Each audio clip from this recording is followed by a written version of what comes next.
Hey, good morning, everybody. It is 7 o'clock. East Texas Trucker coming at you from Midland, Texas. I'm sitting up here at Tenaris Permian Basin Yard, getting ready to get offloaded with a load of steel pipe that I picked up in Conroe on Friday morning. Took that home, spent the weekend with my family, and then yesterday I drove up here in order to be here for first thing this morning.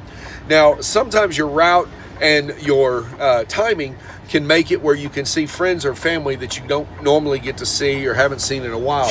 Well, I've got some family that live up here in Midland, and one of my nieces and nephews live here, and they came and they got me yesterday, and I went out to their house, spent a good evening, had a good meal, just enjoyed some time together. So thank you guys for coming to pick me up.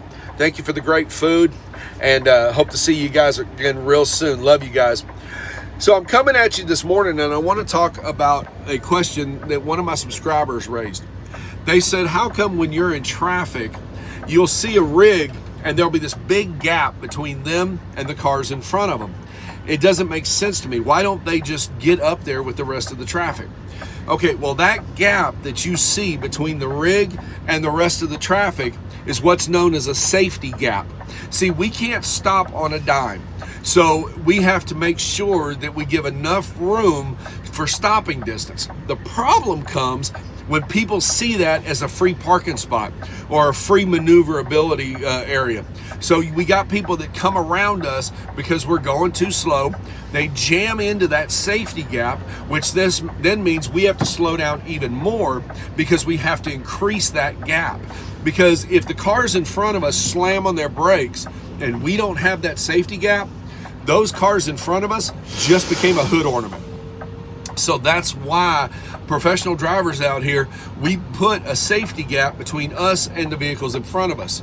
If you're driving a typical four-wheeler, which is a car or truck, a normal passenger vehicle, please do not try to jam into those gaps. I know you're trying to make that 1 or 2 second time frame up to try to get ahead a little bit.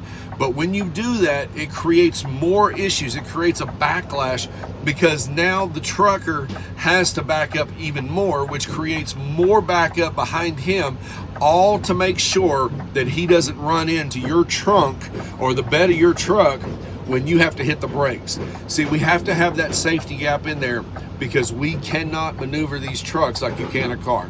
That's the reason for the gap. That's the reason why you see that in traffic a lot of times. And then it takes us longer to build the speed to get back up, so that gap increases as the traffic ahead of us moves forward.